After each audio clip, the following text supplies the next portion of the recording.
Muy buenos días a todas las personas que a esta hora nos ven a través de la página web del Consejo de Estado, www.consejodestado.gov.co.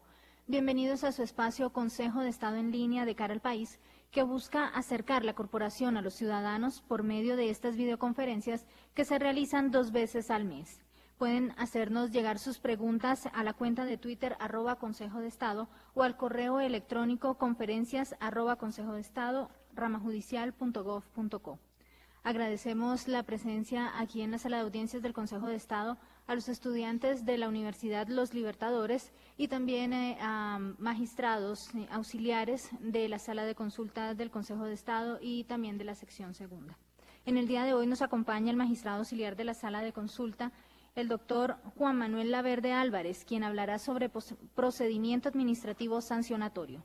El doctor Laverde Álvarez es abogado de la Pontificia Universidad Javeriana, magíster en Derecho Público para la Gestión Administrativa de la Universidad de los Andes, también es especialista en Derecho Sustantivo y Contencioso Constitucional de la Javeriana y especialista en Gestión Pública e Instituciones Administrativas de los Andes.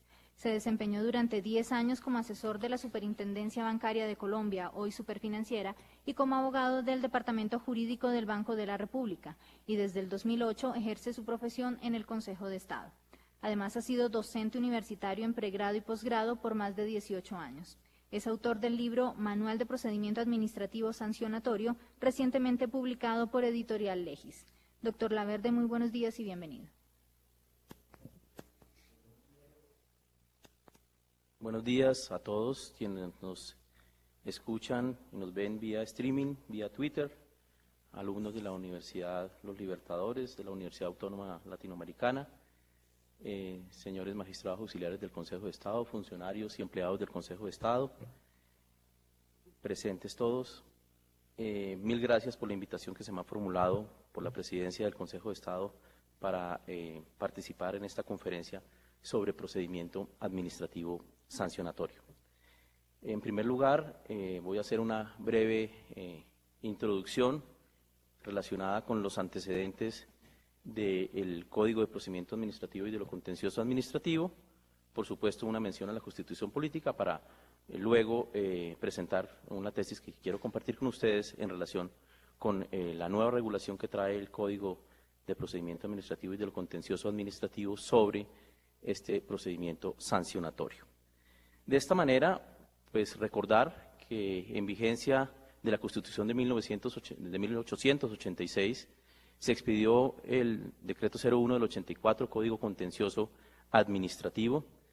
Dicha norma, de carácter formal, dentro de una noción o un modelo de Estado de Derecho clásico, traía una regulación en la cual solamente existía un artículo 38, relacionado con la potestad sancionatoria de la Administración. ¿Esto qué significaba?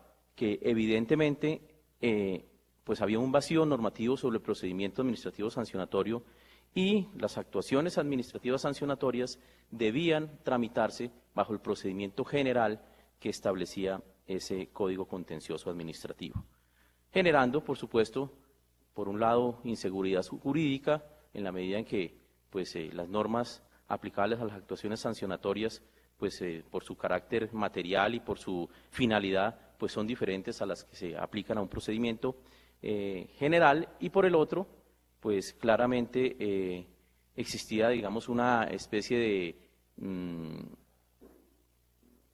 de inseguridad en el sentido de que el vacío normativo se llenaba a través de una serie de decretos, de reglamentarios, resoluciones, lo cual generaba a su vez una proliferación normativa. Bajo esta dinámica viene la Constitución de 1991, norma de claro corte garantista, que establece expresamente en el artículo 29 constitucional la aplicación del debido proceso a toda clase de actuaciones judiciales y administrativas. Por ese lado, tenemos entonces ya un primer choque con el Código Contencioso Administrativo, en virtud a que, pues, como lo dije anteriormente, el Código Contencioso tenía una línea formal, una línea de Estado de Derecho clásico. Y esto nos lleva al segundo aspecto, y es relacionado con el cambio de modelo de Estado. Pasamos de un Estado de derecho clásico a un Estado social de derecho, claramente intervencionista, que concede a las autoridades administrativas una potestad de sanción mucho más amplia de la que traíamos de la Constitución del 86, la intervención en todas las actividades económicas, particularmente en los servicios públicos, y por ende vemos allí un claro intervencionismo estatal y un aumento considerable de las potestades sancionatorias de la administración. Entonces, bajo esa dinámica de un código que se regía por unos principios y reglas de un modelo constitucional anterior, diferente al que nos planteaba o nos plantea la Constitución de 1991, pues ello generó no solamente acrecentó la inseguridad jurídica, sino una ineficiencia administrativa. ¿Por qué? Porque al no existir un procedimiento administrativo sancionatorio en el CCA, pues lo que observamos es que se empezaron a aplicar esas normas infralegales para emitir sanciones administrativas, las cuales, por supuesto, violaban el principio de reserva de ley, violaban el debido proceso y en virtud de las garantías consagradas en la Constitución, particularmente la acción de tutela, pues muchas de esas decisiones administrativas sancionatorias eran acusadas mediante ese mecanismo de protección constitucional. Para evitar esta circunstancia que comento, se empezaron a expedir leyes especiales que generaron una nueva dispersión normativa. Recordamos en primera instancia el Estatuto Orgánico del Sistema Financiero y su régimen sancionatorio, Decreto 663 de 1993, posteriormente la Ley 142 de 1994 sobre servicios públicos, luego el Estatuto Nacional de Transporte que integraba la Ley 105 del 93 y la Ley 336 del 96, y así sucesivamente un sinnúmero de leyes especiales que establecían procedimientos administrativos sancionatorios. Pues bien, entonces teníamos en ese momento un Código Contencioso Administrativo con un procedimiento general, un sinnúmero de leyes especiales con procedimientos pues evidentemente especiales y esos procedimientos que se habían expedido, digo yo de manera espuria, previstos en decretos reglamentarios, circulares, resoluciones, incluso hasta conceptos se llegó a determinar procedimientos administrativos sancionatorios. En este momento del arte nos encontramos ya alrededor del año 2006-2007, comienza esa frase de repensar la jurisdicción de lo contencioso administrativo, repensar ese Código Contencioso Administrativo, se establece la Comisión de Reforma del Código y en los trabajos de la Comisión de Reforma que han sido editados por la Sala de Consulta y Servicio Civil, en esas memorias de la Ley 1437, llegó a establecerse o a determinarse por la Comisión de Reforma la existencia de al menos 162 procedimientos administrativos. Por supuesto, la Comisión de Reforma quiso en una primera oportunidad, en una primera instancia, incluir en el Código una sola norma general para derogar todos esos procedimientos administrativos especiales. Pero pues esta solución, que a mi modo de ver es la más idónea, pues chocó contra los intereses de las personas, de los sujetos, que entre comillas se beneficiaban con los procedimientos administrativos especiales. Hubo una clara tensión en ese sentido y pues el querer de la Comisión de Reforma, por lo menos desde un punto de vista doctrinal, de englobar en un solo cuerpo normativo los procedimientos administrativos sancionatorios, pues dejó de ser una prioridad. Se permitió entonces, como lo vamos a ver a continuación, la supervivencia de esos procedimientos administrativos especiales, pero, como lo vamos a decir más adelante, solamente los previstos en leyes especiales. Y sobre este punto entonces volveré. Así las cosas, se expide la Ley 1437 de 2011, una norma claramente garantista que busca ajustar los procedimientos administrativos a los postulados de la Constitución Política. Es decir, lo que hace la Comisión de Reforma y en la Ley 1437, Código de Procedimientos Administrativos de lo Contencioso en adelante, CEPACA, es, desde el punto de vista positivo, incluir entre nosotros el concepto, la noción de constitucionalización del derecho administrativo. Por tanto, las autoridades administrativas, a diferencia de lo que ocurría con el Código Contencioso Administrativo, no están exclusivamente para la observancia de la ley en un sentido formal, ni para materializar los derechos de las personas consagrados en la ley, como lo decía el antiguo código, sino para observar en primera instancia la Constitución política y los derechos de las personas consagrados en la Constitución política.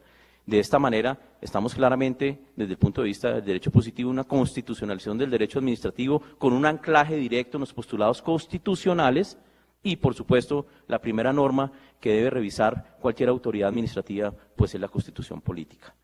De esta manera, planteo la siguiente tesis, con base en los anteriores planteamientos o los antecedentes que he expresado, en el sentido de que el CEPACA estableció de manera general un procedimiento administrativo sancionatorio, sujeto a principios y reglas propios, sin la tutela del derecho penal.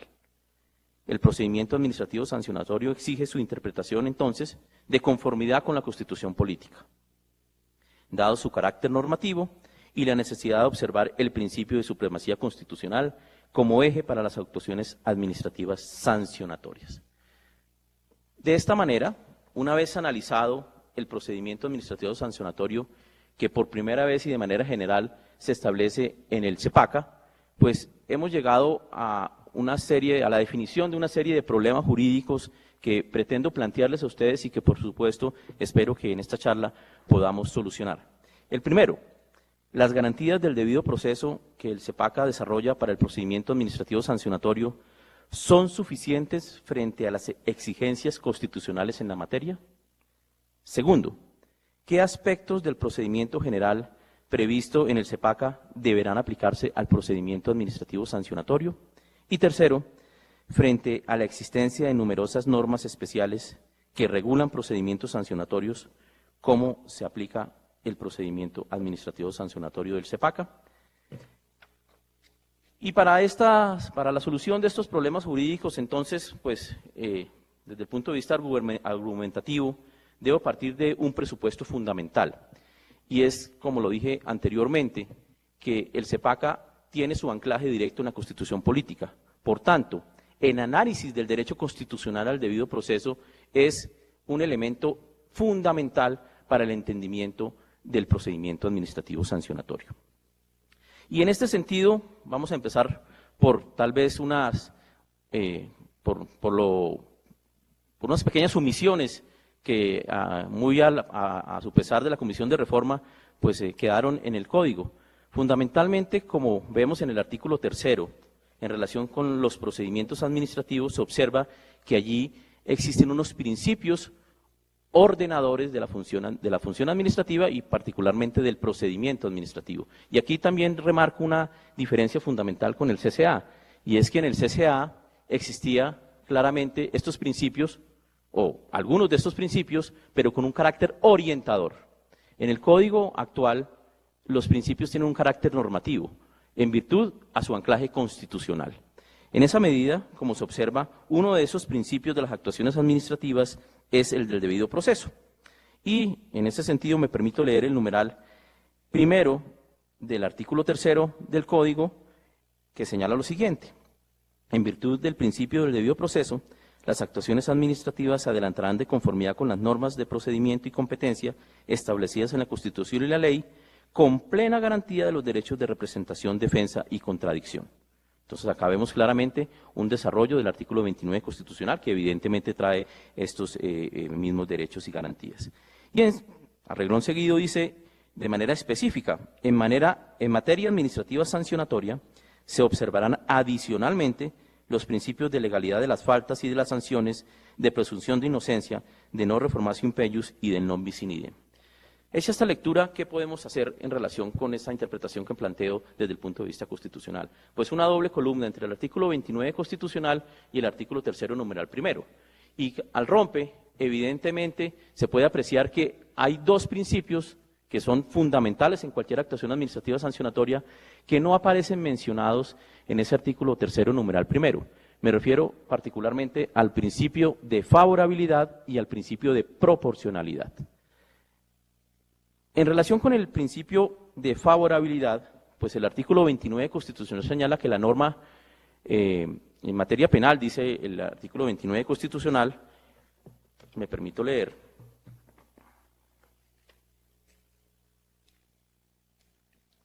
En materia penal, la ley permisiva o favorable, aun cuando sea posterior, se aplicará de preferencia a la restrictiva o desfavorable. Inicialmente se consideró que este principio de favorabilidad solamente, como dice literalmente la Constitución, es en materia penal. Pero ya desde las primeras sentencias de la Corte Constitucional, las cuales se ven reflejadas particularmente en las sentencias consolidadas esa posición de que no era solamente en materia penal, sino que también aplicaba a todo tipo de actuaciones administrativas y en todos los campos del ordenamiento sancionatorio, la sentencia C-229 de 2001 y la sentencia C-207 de 2003 señalaron particularmente que el principio de favorabilidad no está relacionado exclusivamente con el derecho penal, sino que tiene, me cito la Corte, tiene aplicación tanto en aspectos sustanciales como procedimentales del derecho administrativo sancionador, y no puede tener un carácter relativo, sino que por el contrario, su contenido es absoluto, es decir, no admite restricciones en su aplicabilidad como elemento fundamental del debido proceso. Entonces, a pesar de la omisión que trae el Código de Procedimiento Administrativo y del Contencioso Administrativo, en relación con el principio de favorabilidad, claramente una interpretación conforme a la Constitución y dado su carácter normativo vinculante, pues el principio de favorabilidad rige en toda clase de actuación administrativa sancionatoria, así el Código no lo haya señalado expresamente. Y en segundo lugar, en relación con el principio de proporcionalidad, pues fundamentalmente la jurisprudencia constitucional, y en este sentido me permito citar la Corte Constitucional, particularmente y de manera específica la sentencia C-916 de 2002, se ha señalado que el principio de proporcionalidad no solo exige que la falta descrita y la sanción prevista por su comisión sean adecuadas a los fines de la norma, sino también que la sanción no resulte excesiva en relación con la conducta que se pretende reprochar. Es lo que se denomina desde el punto de vista del derecho sancionador la prohibición de exceso. Y este principio de proporcionalidad realmente es muy importante porque la violación del mismo, bien sea en los medios o en los fines que se utilizan por parte de una norma para imponer una sanción o establecer una sanción mejor, pues no solamente puede generar una ineficacia de la misma para alcanzar el propósito para el cual fue diseñada, sino especialmente, como dice la Corte en esas sentencias que he citado, en el evento que ésta parezca excesiva y desproporcionada frente al resultado que se pretende obtener con su utilización, pues viola el debido proceso constitucional. Entonces, repito, en relación con los principios de favorabilidad y proporcionalidad, a pesar de su omisión expresa en el artículo tercero del Código y en el texto que posteriormente desarrolla tanto el procedimiento general como el procedimiento sancionatorio, pues claramente son aplicables a toda clase de actuación administrativa. Esto, digamos, en el sentido de estas omisiones, pero claro, el Código es un gran avance y establece de manera expresa otros principios en relación con el debido proceso sancionatorio y, pues en ese sentido, particularmente está el principio de legalidad de las faltas y las sanciones. Este principio de legalidad de las faltas y las sanciones es sumamente importante. ¿Por qué? Porque tiene dos dimensiones. La dimensión del principio de reserva de ley por un lado y la dimensión del principio de tipicidad por el otro. En relación con el principio de reserva de ley, que se aplica tanto de manera sustancial como procedimental, pues claramente lo que se pretende es que sea una ley, es decir, una norma con fuerza material de ley, la que establezca directamente las sanciones, las infracciones y las sanciones y el procedimiento aplicable. Es decir, con base en el principio de reserva de ley, cualquier procedimiento administrativo sancionatorio que no esté previsto en una norma de carácter legal, de rango legal, pues resulta inaplicable, bien sea por violación directa del artículo 29, excepción de inconstitucionalidad, o a mi juicio un poco más preciso, porque el artículo 309 del Código derogó todas las disposiciones que le sean contrarias. Y por supuesto, si se establece un procedimiento administrativo sancionatorio, cualquier norma infralegal que sea contraria a ese procedimiento administrativo sancionatorio, pues ha quedado derogada. En este orden de ideas, llamo la atención sobre ese principio de reserva de ley, porque como lo dije en los antecedentes, son todavía muchos los procedimientos administrativos sancionatorios que se encuentran previstos en decretos reglamentarios particularmente. Y en segundo lugar, tenemos el principio de tipicidad, es decir, la ley debe de manera inequívoca señalar los presupuestos de la infracción y de la sanción.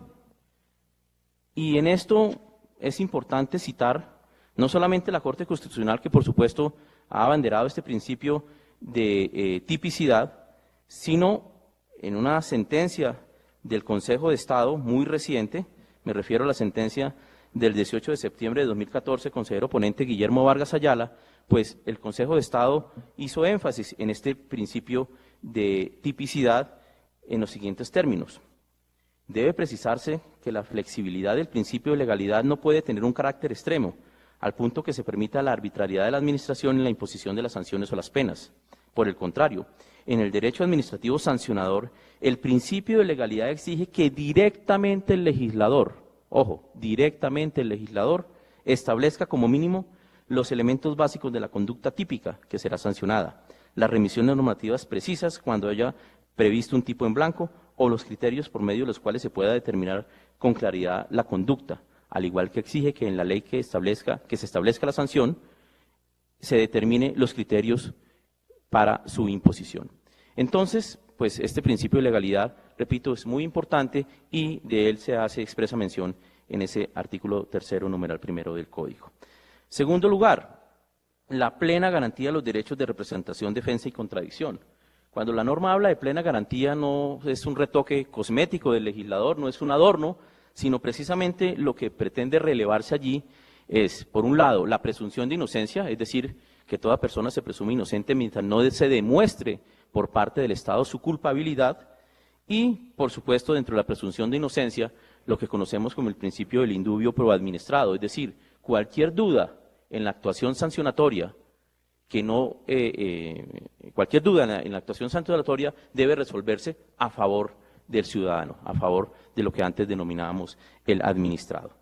Entonces, es muy importante tener en cuenta, repito, que esa plena garantía no debe quedarse simplemente en lo que antes teníamos, y es darle la oportunidad de derecho de defensa y contradicción de manera formal simplemente a través de una etapa del procedimiento a la persona investigada, sino que realmente, materialmente, la persona investigada pueda ejercer sus derechos de representación, defensa y contradicción.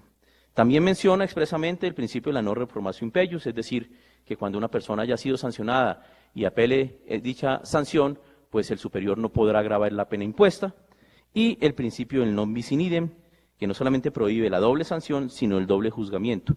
Esto es muy importante porque en ocasiones se adelantan actuaciones administrativas sancionatorias y no se adopta una determinación y posteriormente se vuelve a abrir la investigación y pues la norma claramente prohíbe el non bis in idem. Y ya vamos a ver más adelante cuando se adopta la decisión de sancionar o de archivar, pues que evidentemente allí se refleja en el artículo 49 ese principio del non bis in idem. Dicho esto, en relación con los principios que expresamente señala el CEPACA en materia administrativa sancionatoria, pasamos a un segundo aspecto y es el de la prelación normativa. Esto también creo que desde el punto de vista práctico resulta bien importante. ¿En qué sentido?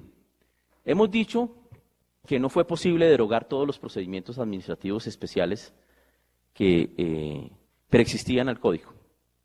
Eso es una realidad, ahí están. Entonces, ¿qué decisión toma el Código? Decir, bueno, acá hay un procedimiento administrativo común y principal, y dentro del procedimiento administrativo común y principal hay un procedimiento especial que denomina procedimiento administrativo sancionatorio. Pues bien, entonces, aquí hay una primera regla, y es que hay una relación interna entre el procedimiento administrativo sancionatorio y el procedimiento administrativo general que trae el Código. Es decir, lo que no esté previsto en el procedimiento administrativo sancionatorio, artículos 47 a 52, pues debe ser llenado, debe ser comprendido con las disposiciones del procedimiento administrativo general, artículos 34 y siguientes. Eso, como digo, en una relación interna. Ahora bien, ¿qué debe hacer el operador jurídico cuando observe que existe una norma especial? Pues obviamente aplicarla, pero esa norma, repito, y esto me redevuelvo al tema del principio de reserva de ley, esa norma debe estar prevista en una ley especial que establezca un procedimiento administrativo sancionatorio especial. Cumplido ese requisito, pues evidentemente, entonces, se aplicará el procedimiento administrativo especial y simplemente el procedimiento administrativo sancionatorio queda como una aplicación general. Y entonces, de esta manera, lo no regulado en las leyes especiales, pues debe ser, respecto a lo no regulado en las leyes especiales, se debe aplicar el procedimiento administrativo sancionatorio del Código Contencioso Administrativo. Esas reglas, repito, desde el punto de vista práctico, son muy importantes porque es una especie de ABC, de 1, 2, 3, que debe seguir el operador jurídico en la materia. Dicho lo anterior, y para ajustarme claramente al tiempo que me ha sido concedido, pues entramos directamente al análisis de del procedimiento administrativo sancionatorio. Fundamentalmente me voy a referir en primer lugar al artículo 47 del Código, relacionado con el inicio de los procedimientos administrativos sancionatorios. Estos procedimientos pueden, aplicándose entonces la primera regla que vimos anteriormente, y es que lo no previsto en el procedimiento administrativo sancionatorio debe acudirse al procedimiento general del Código, pues entonces toda actuación administrativa puede comenzar de oficio, a solicitud de parte o en cumplimiento de un deber legal. Y aquí, pues es muy importante la figura de lo que se denomina en el argot del procedimiento administrativo el quejoso. Muchas actuaciones administrativas comienzan con una denuncia, queja, que presenta una persona en relación con un sujeto que está sometido a una inspección, vigilancia y control. Entonces, aquí se abre comienzo de la actuación en dos situaciones. La norma habla de averiguaciones preliminares para establecer si existen méritos para adelantar un procedimiento sancionatorio. Pero también dice, concluidas las averiguaciones preliminares, si fuera el caso, formulará cargos mediante acto administrativo, es decir, lo que se denomina la investigación administrativa. Entonces la pregunta que se formula es, en todos los casos en que se da inicio a una actuación administrativa sancionatoria, ¿debe adelantarse una indagación preliminar, una averiguación preliminar? Esa es la pregunta que surge aquí. Entonces, la autoridad administrativa deberá determinar ¿qué? Pues fundamentalmente si existe el mérito para adelantar la investigación administrativa, es decir, si tiene clara la autoridad administrativa las condiciones de tiempo, modo y lugar en que se presenta la infracción, si conoce presumiblemente quién es su responsable, si tiene los elementos de juicio para determinar probatoriamente la norma infringida y la conducta que generó esa infracción, pues la averiguación preliminar sobra y procederá entonces a adelantar o a formular mejor el pliego de cargos. Pero si eventualmente la queja presentada es vaga, difusa, simplemente es un indicativo para que la autoridad dé inicio a la actuación, pues entonces lo más procedente en virtud de los principios de eficiencia, economía, celeridad, eficacia, en fin, es adelantar una averiguación preliminar. Y entonces, en este sentido, llamo la atención de que si la autoridad administrativa adelanta una investigación, una averiguación preliminar, debe comunicar su existencia al sujeto que está siendo indagado o averiguado preliminarmente, porque en Colombia y pues en los países que siguen un sistema democrático de Estado de Derecho, Estado social de Derecho, pues no existen investigaciones secretas. O sea, nadie puede ser investigado secretamente, ni mucho menos sin su conocimiento expresamente advertido.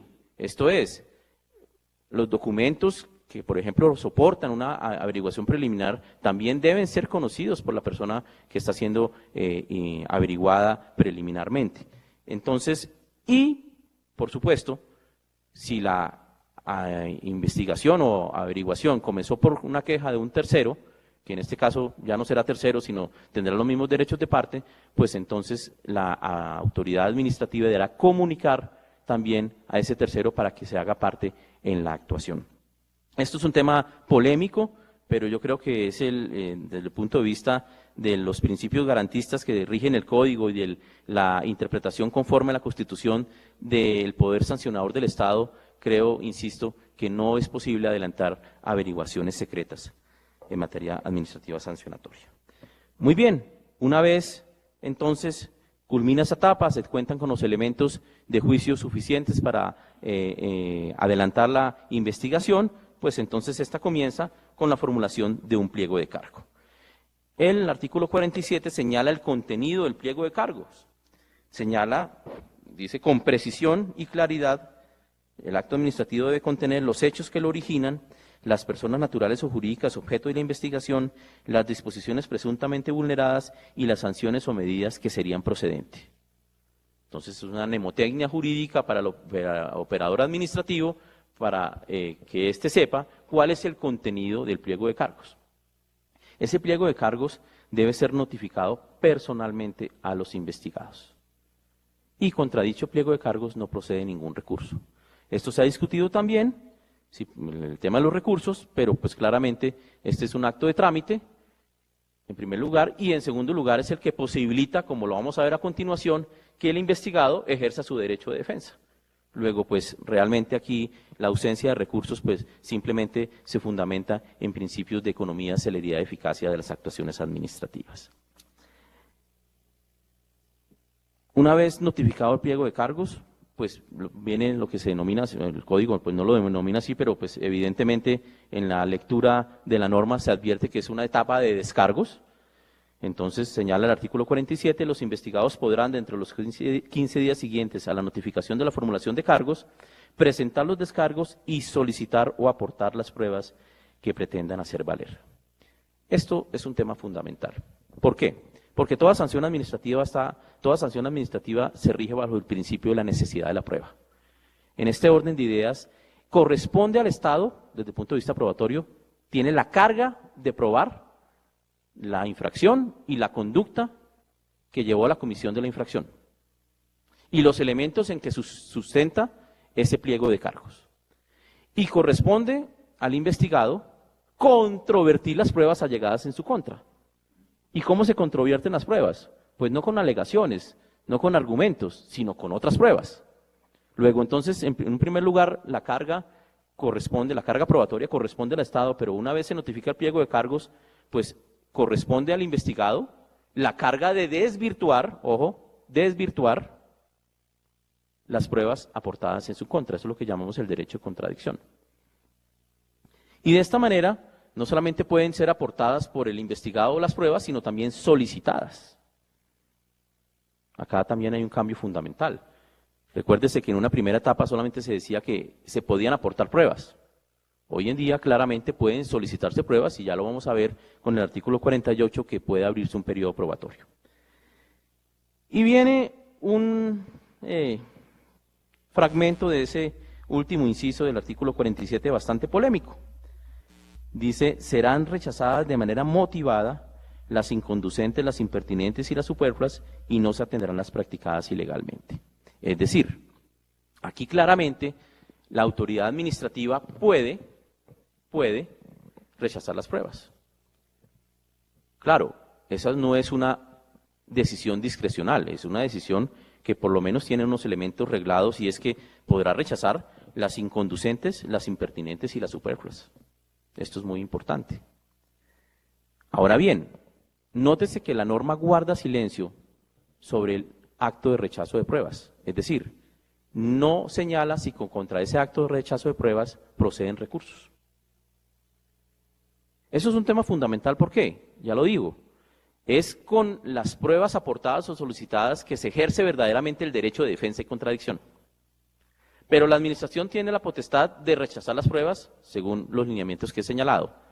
Y una vez se produce rechazo, la pregunta es, ¿y procede recurso? La norma guarda silencio.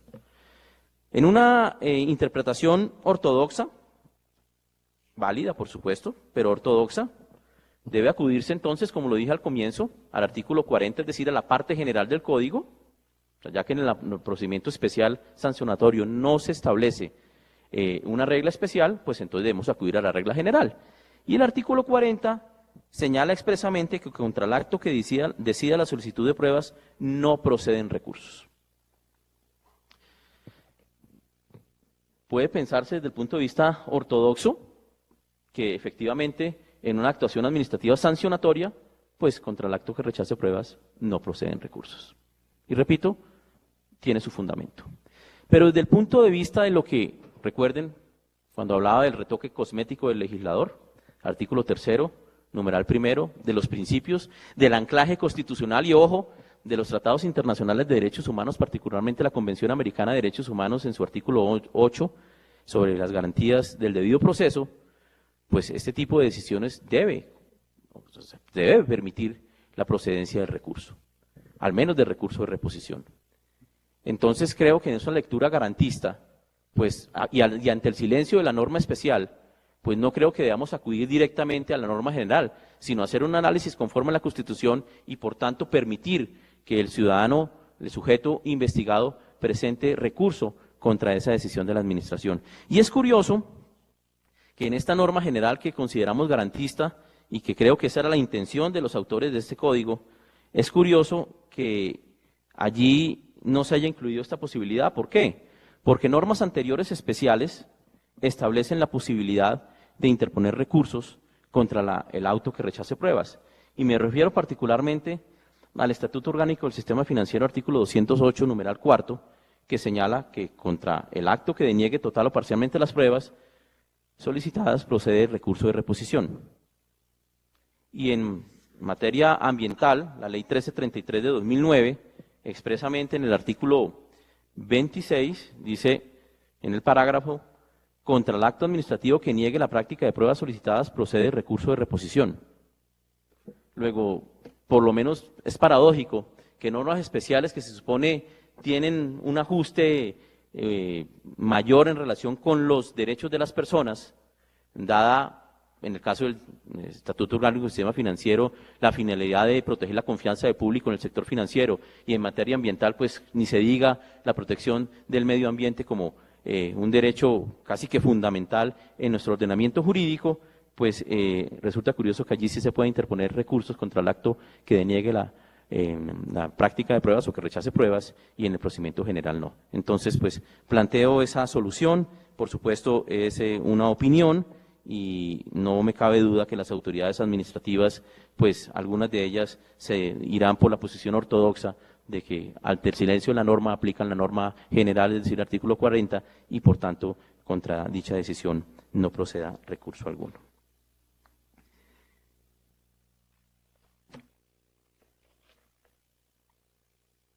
Una vez se decretan pruebas y es necesario su práctica, se abre un periodo probatorio, artículo 48 del Código.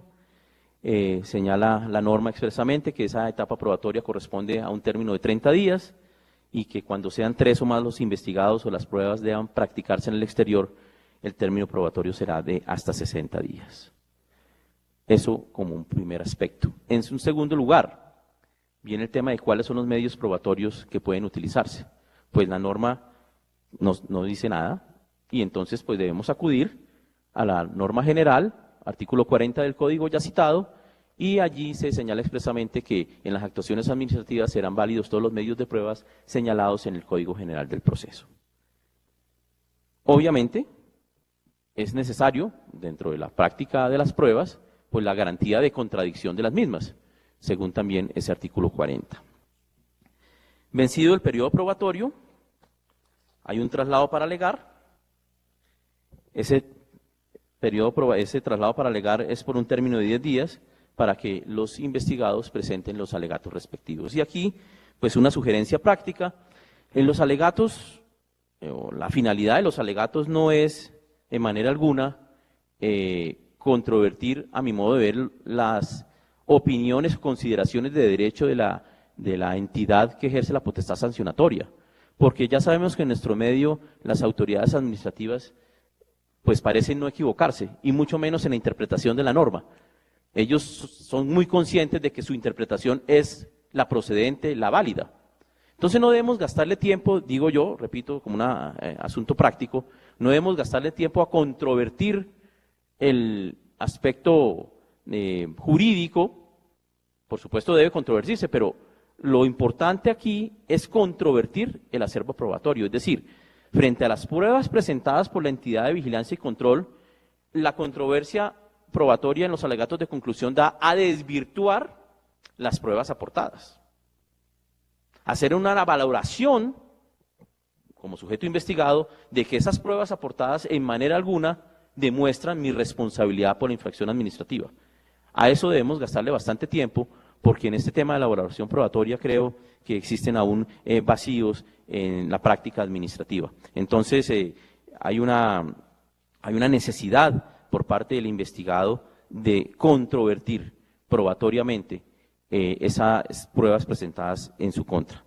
Y la manera de hacerlo es en los alegatos de conclusión. Por supuesto, los argumentos jurídicos, pues hay que incluirlos, pero evidentemente debemos hacer un esfuerzo en controvertir también el tema probatorio.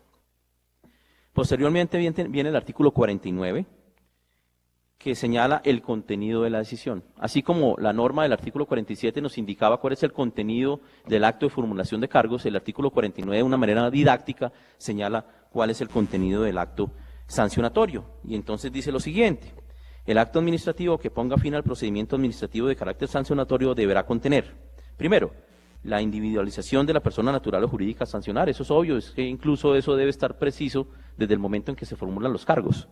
Segundo, el análisis de hechos y pruebas con base en las cuales se impone la sanción. Ya lo decía, el principio y la necesidad de la prueba. ¿Cuáles hechos de la actuación administrativa se encuentran probados? Y conforme a esa prueba, se demuestra o no la comisión de la infracción y la responsabilidad por la misma. Tercero, las normas infringidas con los hechos probados. Una reiteración del principio de la necesidad de la prueba y del principio de tipicidad de la sanción. Y finalmente, la decisión final de archivo o sanción y la correspondiente fundamentación, es decir, la motivación del acto. Y llamo su atención sobre ese numeral cuarto, la decisión final de archivo o sanción, porque cuando se expide un acto administrativo sancionatorio, archivando un acto administrativo definitivo, archivando la actuación sancionatoria, pues claramente no puede volverse a abrir una investigación administrativa por los mismos hechos, porque de lo contrario se estaría violando el principio del non bis in idem. Esto es muy importante.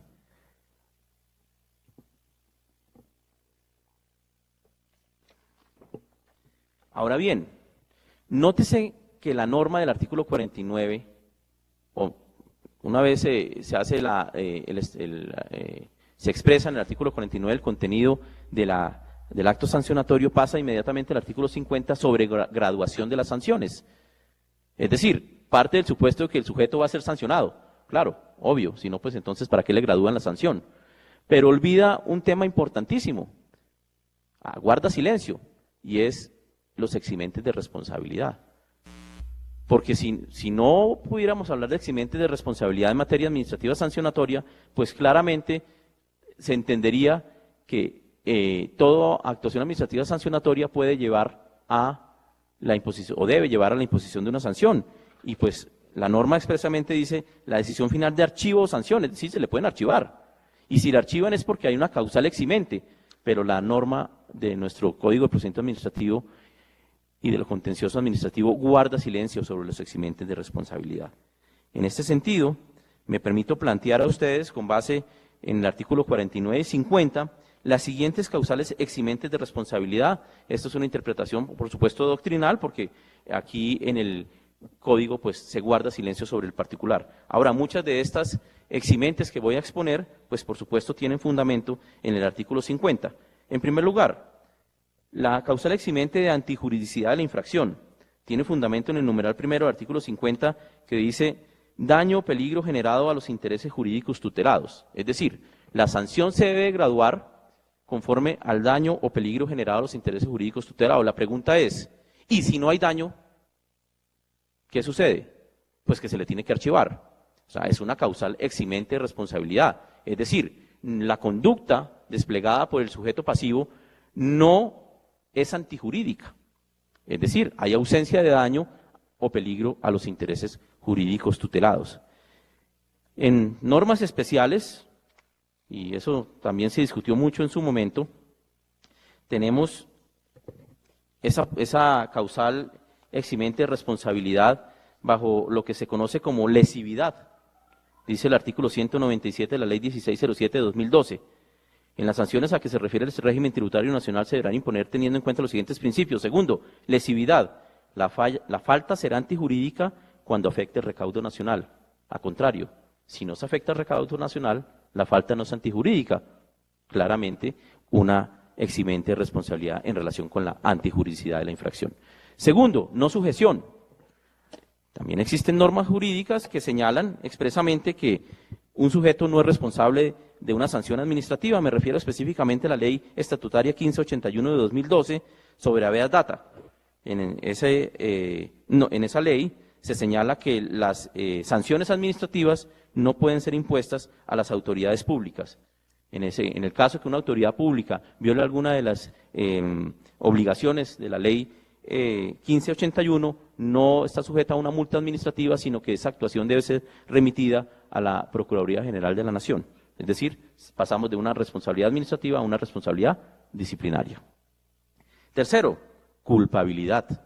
Y este tema, pues por supuesto, me llevaría, creo que horas, pero lo planteo porque muchas veces se estima que la responsabilidad administrativa o en el derecho administrativo sancionador existe una responsabilidad objetiva.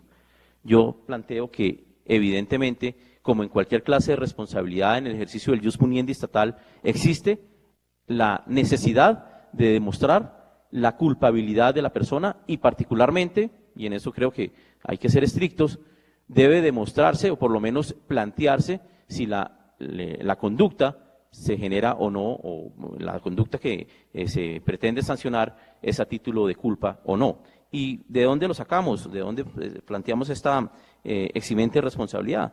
Del numeral sexto. Dice, el grado de prudencia y diligencia con que se hayan atendido los deberes o se hayan aplicado las normas legales pertinentes. Es decir, bueno, ahí hay un error técnico, ¿no? No es el grado de prudencia y diligencia, sino debe ser, como se supone que es una graduación de la sanción, pues lo que debe pensarse es que es el grado de imprudencia y de negligencia. Porque ya estamos en el punto de que se va a imponer la sanción.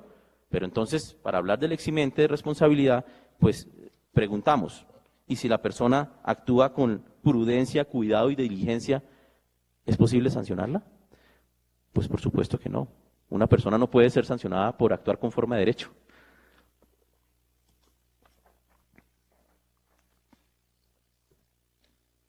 También tenemos como eximentes el ejercicio legítimo de un derecho constitucional, particularmente me refiero acá a los casos del secreto profesional. La confianza legítima, y acá hay una sentencia muy importante de la sección primera del Consejo de Estado, la sentencia de 10 de julio de 2014, en relación con el consejero ponente, doctor Guillermo Vargas Ayala, que señala que la confianza legítima es una causal eximente de responsabilidad. Me dicen acá que me queda un minuto. Y termino, por supuesto, con una de las causales eximentes más importantes, y es el caso fortuito de la fuerza mayor, que repito, no está señalada en el código, pero que evidentemente pues es una causal eximente de responsabilidad en todo ordenamiento jurídico. Finalmente, la caducidad de la potestad sancionatoria, artículo 52. Tenemos aquí presente entonces que se soluciona un problema doctrinal y jurisprudencial que se había señalado en virtud de ¿cuál es el término que tiene la administración para imponer la sanción? Son 3 años, así lo decía también el código anterior, pero había una discusión sobre si dentro de esos 3 años el acto debía solamente expedirse, debía notificarse o debían también resolverse los recursos. Pues bien, el código parte por el camino del medio y dice que los 3 años son para la expedición del acto y la notificación personal del mismo. Es decir, los recursos o el término de los 3 años no incluye el término para la resolución de los recursos administrativos contra el acto sancionatorio, pero la norma, en un carácter claramente garantista, señala que si dentro de un año siguiente a la interposición de los recursos estos no han sido resueltos, se entenderán resueltos a favor del recurrente, es decir, un silencio administrativo positivo. Y finalmente, para la ejecutividad y ejecutoriedad de la sanción, tenemos que la administración cuenta con 5 años una vez la sanción ha quedado infirme. De esta manera, y ya para concluir, podemos señalar que a pesar del establecimiento del procedimiento administrativo sancionatorio y del avance que ello nos ha generado, pues para materializar ese avance se requiere de una nueva posición jurídica o de el establecimiento de un nuevo criterio que permita una lectura diferente de la posición jurídica de la Administración y de los ciudadanos frente al procedimiento sancionatorio, que debe partir del análisis del derecho constitucional al debido proceso y de los principios y reglas que en relación con dicha garantía señala el Código. En segundo lugar, que a pesar del establecimiento de ese procedimiento administrativo sancionatorio de manera general, subsiste un buen número de procedimientos sancionatorios regulados por leyes especiales, dispersión normativa que afecta el principio de seguridad jurídica y genera problemas de interpretación. Y pues a título de recomendación, resultaría deseable que se unificara en un solo cuerpo legal el procedimiento para la imposición de sanciones administrativas, derogando en bloque todos los procedimientos especiales. Y si ello no fuese posible, por lo menos que existiese una ley de principios sancionatorios aplicables a toda actuación administrativa sancionatoria. En estos términos, nuevamente les agradezco su atención, a las personas que estuvieron vía streaming, vía Twitter, y pues a todos los presentes, y quedo dispuesto a atender sus inquietudes sobre el particular. Mil gracias. Doctor Laverde, muchas gracias por su conferencia, y agradecemos también a las personas que nos acompañan acá en el auditorio de la Universidad de los Libertadores, y también a personas magistrados del Consejo de Estado. Tenemos una pregunta que nos llega por Twitter, nos la hace Edna Lorena Zapata. El CEPACA no habla de criterios de proporcionalidad para emitir una sanción. Entonces, ¿qué criterios ha de atender la entidad sancionadora? El CEPACA sí relaciona los criterios de graduación de la sanción, artículo 50. Lo que no señala son los eximentes de responsabilidad. Entonces, los criterios que debe tener en cuenta una autoridad administrativa para graduar la sanción son los previstos en el artículo 50 del Código.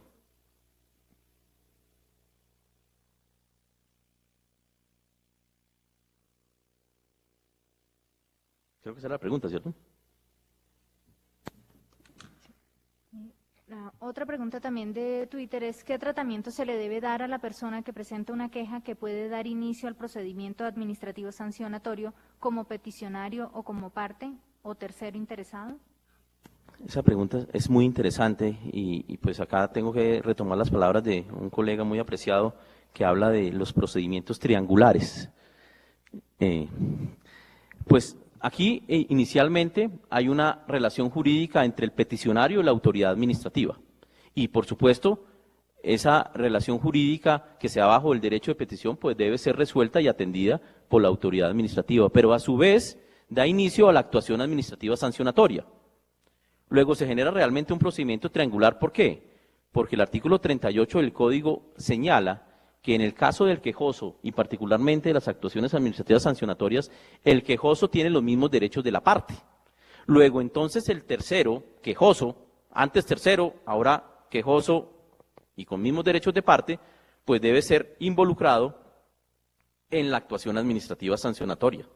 Y tendrá, como dice el artículo 38, la oportunidad de presentar pruebas, aportar pruebas, solicitar pruebas e incluso presentar recursos.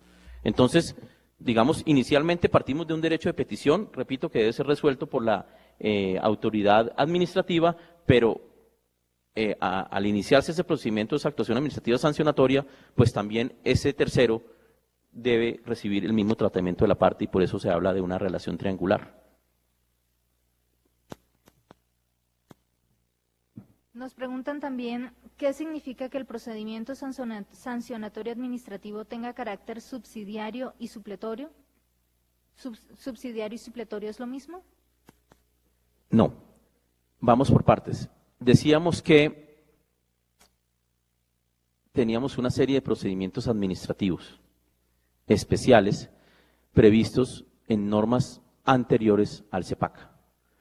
Muchos de estos procedimientos administrativos estaban previstos en normas infralegales, es decir, decretos reglamentarios, resoluciones, incluso circulares. Frente a esos procedimientos administrativos anteriores, entre comillas especiales y anteriores al Código, la respuesta es que quedaron derogados. Artículo 47, en concordancia con el 309. El único procedimiento administrativo los únicos procedimientos administrativos especiales que subsisten son los previstos en leyes especiales. Esto es muy importante. Ahora bien, lamentablemente no se pudo derogar los procedimientos especiales previstos en leyes especiales. Y entonces, ¿qué solución nos cae el artículo 34 en concordancia con el artículo 47? Los procedimientos administrativos de carácter sancionatorio no regulados por leyes especiales o por el Código Disciplinario Único se sujetarán a las disposiciones de esta parte primera del Código. Es decir, que tenemos dos tipos de relaciones. La primera relación que surge entre el Código y los procedimientos especiales. Si hay un procedimiento especial, si existe una ley que establezca un procedimiento especial, pues en principio no es aplicable el CEPACA. Pero la experiencia demuestra que muchos de esos procedimientos especiales no regulan toda la materia. Temas de notificaciones, temas de recursos.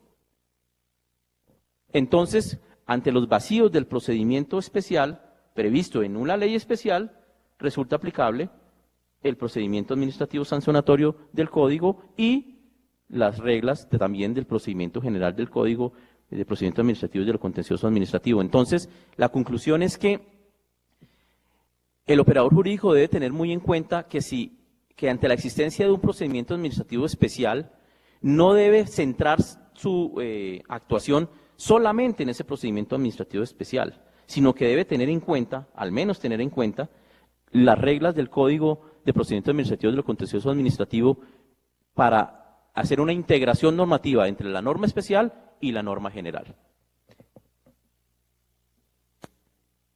Tenemos una última pregunta. El Sistema Interamericano de Derechos Humanos dice que las garantías judiciales se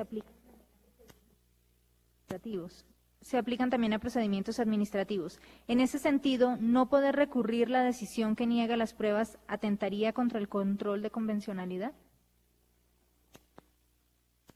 Pues como lo señalé, la lectura de este procedimiento administrativo sancionatorio no debe hacerse solamente con base o acudir solamente al carácter normativo de la Constitución, sino a la integración del bloque de constitucionalidad previsto en el artículo 93 y 94 de la Carta, particularmente a los tratados de derechos humanos ratificados por Colombia, entre ellos, por supuesto, y en primer lugar, la Convención Americana de Derechos Humanos.